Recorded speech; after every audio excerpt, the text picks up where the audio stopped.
Hello guys, how are you doing. इस episode की start होती है एंड हम देखते हैं कि होस्ट फिलहाल अनाउंस कर रहे थे कि आप में से 8 लोगों को चुना जा चुका है जो कि फिलहाल अब एक दूसरे के ऊपर अटैक करेंगे एंड इस माउंटेन रिवर कंपटीशन के अंदर अपना नाम बनाएंगे। जिसके साथ ही वो कह रहे थे कि उम्मीद है आप सभी बहुत ही अच्छे से इस फर्स्ट कंपटीशन को करेंगे। जिसके साथ ही हमें देखने के लिए मिलता है कि उस मैजिकल स्टोन के ऊपर सभी लोगों के नाम आ चुके थे, जहाँ पे पहला कंपटीशन होने वाला था अपना फैंगहान का, जो कि उस आरकोंग नाम के बंदे के साथ में था।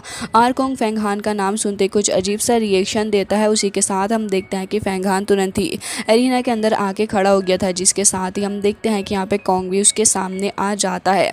जब यहाँ पे फैंगहान उसे कुछ इशारा करता है तो यहाँ पे वो देखने लग गया था कि आखिर मसला है क्या। फैंगहान उसे गुस्से से देख रहा था एंड सभी को यही लग रहा होता है कि क्योंकि कोंग ये नानथियान के साथ में है तो फिर फैंगहान इसे अच्छा सबक सिखाएगा। हालांकि यहाँ पे हम देखते हैं कि कोंग का साथी भी कुछ घबराया वैसा नज़र आ रहा था, लेकिन इतनी ही देर में हमें देखने के लिए ये भी मिलता है कि वो तुरंत ही आगे बढ़ गया था अपनी पावर का इस्तेमाल करते हुए। एक काफ़ी ज़्यादा स्ट्रॉन्ग अटैक फैंगहान के ऊपर लॉन्च करने के लिए आगे आता है। जैसे ही वो आगे आ गया था तो फिर यहाँ पे युआर भी काफ़ी ज़्यादा घबरा जाती है फैंग के लिए, लेकिन हम देखते हैं कि दूसरे ही सेकंड वो काफ़ी ज़्यादा दूर जाके गिरता, इवन उसका पैर भी काफ़ी बुरे तरीके से नीचे को आ चुका था, जिसके चलते वो गिर जाता है। एंड यहाँ पे काफ़ी ज़्यादा वियर्डली वो कह रहा था कि मुझे माफ़ कर दीजिए, मैं इस कंपटीशन को हार गया हूँ। ये सुनने के बाद तो सभी लोग हैरान थे कि बिना फाइट किए आखिर कैसे इतनी जल्दी हार मान रहा है, लेकिन होस्ट कहते हैं कि फैंगहान जीत गया है। अब यहाँ पे युआर भी काफ़ी ज़्यादा कन्फ्यूज थी एंड कह रही थी कि सडनली ये सब कुछ क्या हो चुका है। और दूसरी साइड से किंग वेई भी कह रही होती है कि ये नानथियान आखिर ये सब कुछ क्या चल रहा है, मुझे नहीं समझ में आ रहा। ऐसा लग रहा है कि ये बंदा जानबूझ के ही कोशिश कर रहा है हारने की। लेकिन तभी ये नानथियान उसे बैठने के लिए कहता है। जिसके साथ यहाँ पे ये नानथियान दूसरी तरफ देखने लग गया था उसी कोंग के भाई को, जिसके साथ अब उसका कंपटीशन होने वाला था। उसका नाम हार्डमैन होता है एंड यहाँ पे होस्ट जैसे ही अनाउंस करते हैं तो फिर तुरंत ही यहाँ पे ये नानथियान एरिना के अंदर आके खड़ा हो गया था। हालांकि यहाँ पे हम देखते हैं कि कोंग काफ़ी ज़्यादा घबराया हुआ था, उसके फेस के एक्सप्रेशन से कुछ ना कुछ गड़बड़ तो नज़र आ ही रही थी। दोनों ही भाई काफ़ी ज़्यादा अजीब तरीके से रिएक्ट कर रहे होते हैं। ये नानथियान इसी पॉइंट पे समझ चुका था कि कुछ ना कुछ तो दाल में काला नज़र आ रहा है। हालांकि इसी के साथ वो इन दोनों से पूछ भी लेता है कि आखिर तुम दोनों भाई मुझसे क्या छुपाने की कोशिश कर रहे हो, साफ साफ बता दो। लेकिन वो बंदा यहाँ पे इस बात को घुमाने के लिए तुरंत ही अटैक करता है अपने पास में रखी हुई एक लालटेन से, जिसके अंदर से काफ़ी सारा ओरा निकल के आ रहा था। सभी लोग इसके ओरा से थोड़ा पीछे हट जाते हैं, लेकिन हम देखते हैं कि ये नानथियान की पावर इतनी ज़्यादा थी कि कुछ ही सेकंड्स के अंदर वो ओरा तो खत्म होता ही है। इसी के साथ वो उस बंदे को उसकी नेक से पकड़ लेता है, बल्कि बहुत ही बुरे तरीके से उसे टॉर्चर कर रहा था। कॉन्ग काफ़ी ज़्यादा घबरा जाता है और उसे नहीं समझ आ रहा था कि आखिर क्या करना है। इसी के साथ शियाओ भी कह रही होती है कि फैंगहान अब आखिर क्या होगा, ये तो उसकी जान लेने वाला है। एंड ये नानथियान सीरियसली उसकी जान भी लेने वाला था एंड कह रहा होता है कि सच बताओ। वो बंदा कह रहा होता है कि हाँ हाँ मैं आपको बता रहा हूँ, प्लीज़ प्लीज़ मुझे छोड़ दीजिए, नहीं तो मैं मर जाऊँगा। एंड जैसे ये नानथियान उसे छोड़ता है तो वो थोड़ी सी ब्रेथ लेने के बाद कहता है कि नहीं मैं नहीं बता सकता। जिसकी वजह से ये नानथियान अपनी सोड ऑलमोस्ट उसको मारने ही वाला था, लेकिन यहाँ पे होस्ट उसे रोकते हैं तो फिर वो रुक जाता है। बल्कि वो समझ चुका था कि यहाँ पे ये दोनों भाई कुछ छुपा रहे हैं, वो भी बहुत ही ज़्यादा खतरनाक वाला कुछ। जिसके साथ ही हमें देखने के लिए मिलता है कि सडनली ये दोनों भाई तुरंत ही फैंगहान की साइड पर आके खड़े हो जाते हैं, क्योंकि ये नानथियान से काफ़ी ज़्यादा घबरा चुके थे। ऑल्सो इन्हें ये भी पता था कि अगर अब ये नानथियान के साथ रहेंगे तो वो तो इनकी जान ही ले लेगा सच जानने के चक्कर में। जिसके चलते यहाँ पे अब किनवेई भी कह रही होती है कि देखो मैंने तो पहले ही कहा था कि ये दोनों कुछ ना कुछ छिपाने की कोशिश कर रहे हैं। अब ये फैंगहान के पास चले गए हैं। ये नानथियान के उसके ऊपर काफ़ी ज़्यादा गुस्सा आ रहा था और वो कह रहा था कि चुप चुप होकर तुम इस जगह पे बैठ जाओ, समझी, नहीं तो अच्छा नहीं होगा। जिसके साथ ही यहाँ पे वो ये भी कह रहा था कि फैंगहान मैं तुम्हें पीसीज में कट कर दूंगा। शियाओ भी कह रही होती है कि मानना पड़ेगा फैंगहान तुम्हारे अंदर वाकई दम है। जिसके साथ ही हम देखते हैं कि यहाँ पे फैंग भी कह रहा था कि हाँ बिल्कुल से ये नानथियान को तो एक लेसन सिखाना ही होगा। जिसके साथ ही पीछे खड़ा वो बंदे कह रहे होते हैं कि आखिर आप इतना ज़्यादा कैसे बात कर सकती हैं ब्रदर फैंगहान से। आप वाकई में काफ़ी ज़्यादा पहुंची हुई हस्ती नज़र आ रही है। शियाओ उनकी बातों पर ज़्यादा ध्यान नहीं दे रही होती। इसी के साथ वो दोनों कह रहे होते हैं कि आपका बहुत बहुत शुक्रिया ब्रदर, प्लीज़ हमें बचा लीजिएगा ये नानथियान के प्रकोप से। फैंगहान भी यहाँ पे कह रहा होता है कि परेशान मत हो, मैं तुम्हें बचा ही लूँगा। अब नेक्स्ट कंपटीशन होने वाला था फैंग किनवेई एंड लोंग शुआन के बीच में। अब यहाँ पे युआर कह रही थी कि सिस्टर प्लीज़ बहुत ही अच्छा करिएगा, मुझे आपके ऊपर पूरा भरोसा है। तो यहाँ पे लोंग तुरंत ही अरीना के अंदर जाके खड़ी हो गई थी। इसी के साथ ये नानथियान किनवेई से कह रहा होता है कि वो हमारे इस माउंटेन रिवर कंपटीशन के अंदर 3 रियल्म्स के अंदर फर्स्ट रैंकिंग पे खड़ी हुई है, तो प्लीज़ उसके साथ ढंग से फाइट करना, समझी तुम। इसी के साथ यहाँ पे वो कह रही थी कि आप परेशान ना हो, मुझे सीनियर ब्रदर ने यहाँ पे अपना हैंटर दिया है, इसका इस्तेमाल करते हुए मैं इस लड़की को अच्छा सबक सिखाऊंगी। एंड ये कहते साथ ही वो तुरंत ही एरिना में जाके खड़ी हो जाती है। हालांकि यहाँ पे ये नानथियान ये कह रहा होता है कि न जाने कैसे स्टूपिड लोग मेरे साथ में आ चुके हैं।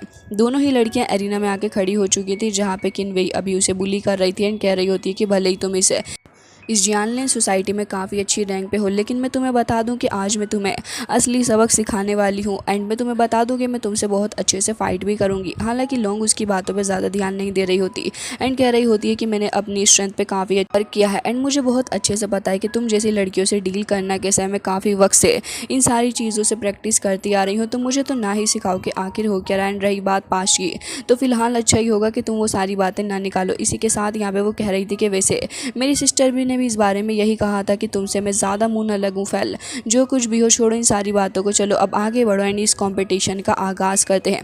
जिसके साथ ही युआर यहाँ पे चेयर करने लग गई थी लोंग को एंड वो भी काफ़ी ज़्यादा खुश नज़र आ रही होती है एंड कह रही थी कि ये लड़की ऐसा लग रहा है कि कुछ करेगी ही।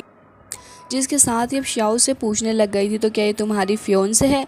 लेकिन यहाँ पे फैंग को उसकी बात बिल्कुल भी समझ नहीं आती कि आखिर ये लड़की किस लेवल की बात कर रही है एंड कह रहा होता है कि मुझसे नॉनसेंस तरीके की बातें ना करना, वरना तो फिर मैं तुम्हारे साथ रूड भी हो सकता हूँ। दूसरी ओर लोंग को देखते हैं जो कि अब कह रही थी कि सिस्टर किनवेई, मुझे पता है कि आप काफ़ी ज़्यादा टैलेंटेड हैं, लेकिन इसी के साथ आप काफ़ी नैरो माइंडेड भी हैं। आपको अपने दिमाग का थोड़ा इलाज करवा लेना चाहिए। जिसके साथ ही वो काफ़ी गुस्से से उसकी तरफ आगे बढ़ रही थी, लेकिन किनवेई भी कहने लग जाती है कि आखिर तुम होती कौन हो मेरी इंसल्ट करने वाली, आज मैं तुम्हें एक अच्छा लेसन सिखाऊंगी। ये कहते साथ ही वो तुरंत ही अपने स्पिरिचुअल हंटर का इस्तेमाल करने लग गई थी, लेकिन हम देखते हैं कि लोंग उससे काफ़ी ग्रेसफुली बच जाती है। जिसके बाद वो एक बार फिर से हंटर लेके आगे बढ़ती है। लोंग उससे एक बार फिर से बच गई थी। अब किनवेई लगातार काफ़ी सारे अटैक्स करने लग जाती है। यूआर को तो ये फाइट देखने में काफ़ी ज़्यादा मज़ा आ रहा था और उसे काफ़ी इंटरेस्टिंग भी ये फाइट लग रही होती है। श्याओ भी कह रही थी कि क्या लगता है कि इस बार कौन जीतेगा। तभी यहाँ पे फैंग कहने लग जाता है कि ऑफ कोर्स ये फैंग किनवेई ही हारने वाली है, क्योंकि ये लड़की इतनी ज़्यादा टैलेंटेड नहीं। तभी हम देखते हैं कि यहाँ पे फिलहाल तो एक के हंटर को पकड़ लिया था लोंग ने अपने पैरों से एंड वो उसको खींचने की भी कोशिश कर रही होती है। लेकिन तभी यहाँ पे लोंग उसे एक अच्छी बात बता रही थी और कहती है कि कभी भी तुम्हें अपने मैजिकल वेपन्स के ऊपर रिलाय नहीं करना चाहिए। भले ही मुझे लग रहा था कि तुम काफ़ी ज़्यादा पावरफुल हो, लेकिन तुमने मेरी गलती दूर कर दी, क्योंकि मुझे लग रहा है कि तुम बस इस मैजिकल वेपन के सहारे खुद को पावरफुल समझ रही थी। और ये कहते साथ ही वो तुरंत ही उस हंटर को खींचती और काफ़ी बुरे तरीके से फेंक के मारती पीछे को किनवेई को, जिसके चलते अब किनवेई को और भी ज़्यादा बुरा लग रहा था। और वो कह रही होती है कि तुमने मेरे साथ बहुत ही ज़्यादा गलत किया। एंड रही बात प्रैक्टिस की, तो मैं काफ़ी वक्त से प्रैक्टिस करती आ रही हूँ। तो लोग कह रही थी कि हाँ मैंने बुद्धिज़्म की प्रैक्टिस की है एंड इसके अंदर कोई शॉर्टकट नहीं होता, जैसे कि तुम शॉर्टकट लेने की कोशिश कर रही थी इस वेपन का सहारा लेते हुए। लेकिन किनवेई कह रही होती कि तुम बस चुप कर जाओ, तुम बार बार मेरी इंसल्ट कर रही हो, मैं तुम्हें छोड़ने नहीं वाली और ना ही मेरी सिस्टर, वो तुम्हारी जान ले लेगी, याद रखना ये बात। अभी सुन के लोंग को और भी ज़्यादा गुस्सा आ जाता और वो कह रही थी कि अब मुझे लग रहा है कि तुम्हारी हद ही हो चुकी है। वो तुरंत ही अपने पैर को हिट करती है एंड हम देखते हैं कि आसपास ढेर सारी आइस आ जाती है एंड आइस क्रिस्टल्स के थ्रू काफ़ी बुरी हालत यहाँ पे उसने किनवेई की कर दी थी। श्याओ भी इसको देख के कह रही थी कि ये कितना ज़्यादा अच्छा वेदर हो चुका है, सब कुछ इतना ज़्यादा ठंडा फील हो रहा है। साथ ही मानना पड़ेगा कि ये जो लड़की लोंग है उसकी स्ट्रेंथ वाकई काफ़ी ज़्यादा है। तभी यहाँ पे फैंग बताता है कि ऑफकोर्स उसकी स्ट्रेंथ तो ज़्यादा होएगी ही, क्योंकि वो फिलहाल अपने मैजिकल पावर का इस्तेमाल कर रही है एंड वो अपने मैजिकल रियल्म के इन्फिनिटी पावर के काफ़ी ज़्यादा क्लोज है, वो बहुत ही जल्दी आगे बढ़ेगी। जिसके साथ ही यहाँ पे वो ये भी कह रहा था कि इस लड़की किनवेई को अपने मैजिकल वेपन के ऊपर रिलाय नहीं करना चाहिए। तब किनवेई वहाँ से इतनी ज़्यादा घबरा गई थी कि तुरंत ही ये नानथियान के पास मार जाती है। लोंग की शिकायत भी कर रही थी। ये नानथियान क्या ही कह सकता था, तो फिर खुद ही लोंग से माफ़ी भी मांगता है। और तभी हम देखते हैं कि लोंग भी यहाँ पे उसको इग्नोर करती है एंड साथ ही उसके बाद हमें देखने के लिए मिलता है कि होस्ट कह रहे थे कि लोंग ने इस कंपटीशन को जीत लिया है। लोंग भी खुशी खुशी जाके अपनी मास्टर के पास में बैठ जाती है। जिसके बाद अब नेक्स्ट कंपटीशन होने वाला था यूआर एंड ब्रदर लिन के बीच में। यूआर काफ़ी ज़्यादा एक्साइटेड थी इस मैच के लिए और वो तुरंत ही उठ के खड़ी हो जाती है, तो दूसरी ओर ब्रदर लिन भी उठ के खड़े हो जाते हैं। दोनों ही एरिना में जाके खड़े हो चुके थे। तभी यहाँ पे मास्टर कह रही थी कि ज़रा ध्यान से। तभी यूआर कहती है कि ऑफकोर्स मैं काफ़ी अच्छे से फाइट करने वाली हूँ। अब जैसे ये दोनों एक दूसरे के सामने आके खड़े होते हैं तो फिर युआर कह रही थी कि ब्रदर लिन मुझे प्लीज़ अच्छी ट्रेनिंग दीजिएगा, जिसके साथ ही यहाँ पे ये दोनों का गेम स्टार्ट हो गया था। हालांकि ये सीन यहीं पे कट हो जाता है और फिर उसके बाद हमें रात का सीन दिखाया जाता है, जहाँ पे हम देखते हैं कि बैठा हुआ यहाँ पे फेंग हान अपनी कल्टीवेशन को प्रैक्टिस कर रहा था। लेकिन तभी होंगी कि उस सोड के ऊपर उसकी नज़र जाती है तो फिर उसके पास जाके वो उसको टच करने लग जाता है और फिर काफ़ी प्यार से वो उसे छू के देखने लग गया था एंड कह रहा था कि मेरी सीक्रेट रियल्म की डिवाइन पावर काफ़ी ही ज़्यादा वीक है, मुझे और ज़्यादा स्ट्रॉन्ग इसको बनाना होगा। साथ ही वो उसकी यिन एंड यांग एनर्जी को भी फील कर पा रहा था और कह रहा होता है कि जो मैंने सोचा है अगर मैं उसमें सक्सेसफुल हो गया तो चीज़ें काफ़ी ज़्यादा सही रहेंगी। इतनी ही देर में यहाँ पे शियाओ की एंट्री हो जाती है, जो कि यहाँ पे कह रही थी कि ब्रदर ये लीजिए मैं आपके लिए सामान लेके आई हूँ। तो वो कह रहा होता है कि अच्छा इसे यहीं रख दो, लेकिन शियाओ यहाँ पे उस सोड को देख के कह रही थी कि अच्छा तो आपने मुझे पहले क्यों नहीं बताया कि रेड प्रिंसेस की है। साथ ही कह रही थी कि यान ने मुझे सब कुछ बता दिया है इस सोड के बारे में, तो क्या सच में आप रेड प्रिंसेस को इतना ज़्यादा लाइक करते थे। तभी वो कहने लग जाता है कि देखो इन सारी चीज़ों के बारे में बात करने की ज़रूरत तुम्हें नहीं है और ना ही मैं इतना ज़्यादा काइंड हूँ कि तुम्हारी बातों को सुनूंगा। तभी शियाओ कह रही थी कि वैसे आपको देख के नहीं लगता कि आपकी कभी बैड इंटेंशंस रही होंगी, वैसे ये इस यू हुआ सेक्ट के साथ में आपका क्या एग्रीमेंट बना है, क्या आप मुझे इसके बारे में बता सकते हैं। तभी यहाँ पे फेंग हान अच्छे मूड में था तो फिर उसे बताता है कि बिल्कुल हुआ टियानडू जो कि एक्सट्रीमली पावरफुल है, उसका और मेरा एक एग्रीमेंट हुआ है एंड इस एग्रीमेंट के हिसाब से ही मैंने तुम्हें अपना फर्स्ट सेरेमोनेट चुना एंड मुझे लगता है कि तुम मेरी काफ़ी ज़्यादा हेल्प करोगी। जिसके साथ ही वो कह रही थी कि अच्छा ये हुआ टियान आखिर है कौन। तो फिर फेंग उसे बताने लग जाता है कि हुआ टियानडू काफ़ी ज़्यादा पावरफुल है एंड वो अपनी सीक्रेट रियल्म की ऑलमोस्ट पीक पे पहुँचने वाला है। लेकिन रही बात मेरी तो फिर मैं अपने सीक्रेट रियल्म की पावर के अंदर जस्ट एंटर ही किया हूँ, इस वजह से उसका और मेरा 10 ईयर एग्रीमेंट हुआ है एंड ऐसा लग रहा है कि 10 साल बाद तो हुआ टियानडू मुझे अपने बस एक मूव के अंदर ही मार डालेगा। तो शियाओ कह रही थी कि ऐसा कभी भी नहीं होगा, मुझे लग रहा है कि आप उसको आराम से डिफीट कर पाएंगे। लेकिन तभी फेंग उसे बता रहा था कि ऐसा कुछ नहीं है, बल्कि हम लोगों का ये 10 ईयर एग्रीमेंट तो हो गया है, लेकिन इसके साथ ही मैं तुम्हें बता दूं कि 10 साल बाद मैं तुम्हें फ्री कर दूंगा, भले ही मैं इस मैच को हारूं या फिर जीतूं। ये सुन के शियाओ काफ़ी ज़्यादा खुश थी एंड कह रही होती है कि क्या सच में तुम मुझे आज़ाद कर दोगे। तो फेंग उसे कहता है कि ऑफ कोर्स मैं तुम्हें आज़ाद कर दूंगा, भला मुझे तुमसे क्या ही बेनिफिट होने वाला है। एंड इसी के साथ यहाँ पे वो कह रहा था कि मुझे अपनी स्ट्रेंथ को बढ़ाने के ऊपर काम करना है, हालांकि मैं तुम्हें आज़ाद करने के लिए बिल्कुल ही पूरे तरीके से फ्री माइंडेड हूँ। तभी वो कह रही थी कि बिल्कुल मैं आपकी पूरे तरीके से हेल्प करने के लिए भी रेडी हूँ, लेकिन याद रखना आपने जो वर्ड्स कहे हैं प्लीज़ इनको बैक ऑफ मत करना। तभी फेंग कह रहा था कि मैं अपने वर्ड्स पर रहता हूँ हमेशा।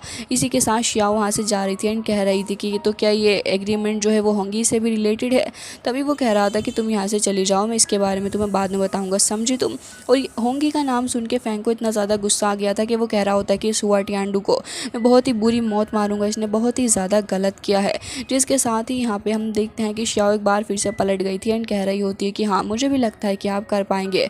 वेल जो कुछ भी हो, मुझे लग रहा है कि अभी फ़िलहाल आपको अपनी प्रैक्टिस के ऊपर फोकस करना चाहिए। तभी वो कह रहा था कि हाँ बिल्कुल मैं ऐसा ही करने वाला हूँ, 10 साल बाद मैं उसे अपने हाथों से मसल डालूंगा। ये कहते हुए वो काफ़ी ज़्यादा गुस्सा कर रहा था। शियाओ जैसे ही वहाँ से निकल के जा रही थी तो फिर होंगी की सोड एक बार फिर से रेड हो जाती है, जिसे वो पकड़ के देखने लग गया था और कंफ्यूज हो जाता है कि आखिर ये सब कुछ चल क्या रहा है। तभी ड्रैगन को देखते हैं जो कि बैठा हुआ था एंड कह रहा होता है कि ऐसा लग रहा है कि मैंने जो सोचा था वो बिल्कुल भी गलत नहीं था, इस फेंग शाओलिन एंड होंगी का कुछ ना कुछ कनेक्शन तो ज़रूर है आपस में। हालांकि गाइस इसी के साथ आज का एपिसोड हो जाता है एंड आई रियली होप आपको ये पसंद आया होगा। मिलता है नेक्स्ट वीडियो में, तब तक के लिए bye bye, take care of your self.